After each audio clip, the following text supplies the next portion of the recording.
আসসালামু আলাইকুম বন্ধুরা। এটা একটা কাঁঠাল গাছ। দেখেন এই যে ঘোড়ার মধ্যে কতটি কাঁঠাল ধরছে। এই যে গাছটার ঘোড়ায় এলো এই কাঁঠাল, তারপরে এই যে ডিমের মেঝে এই কাঁঠাল, ডালার মেঝে এই কাঁঠাল, উপরে এই কাঁঠালগুলি। কাঁঠালটির রঙটি দেখছেন সবুজ কালার। এটা হলো আমাদের নরসিংদী জেলা শেরপুর। এই গাছটা বিক্রি করলে 2,000 টাকা বিক্রি করতে পারবো না। এই গাছটার মধ্যে কাঁঠাল আসছে 5-7 হাজার টাকার কাঁঠাল। তাহলে কত বড় নিয়ামত এটা আল্লাহ আমাদেরকে দিয়েছে দেখেন তো। তো আমি গাছটা দেখে অবাক হয়ে গেছি। তারপর আপনাদের সাথে শেয়ার করেছি। দেখেন এই যে কত সুন্দর সবুজ কালার কাঁঠালগুলি।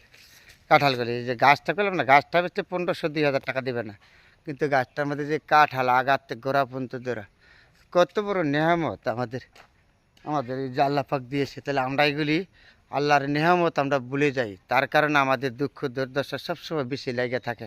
দেখছেন এই গাছ, কাঁঠালের গাছটা।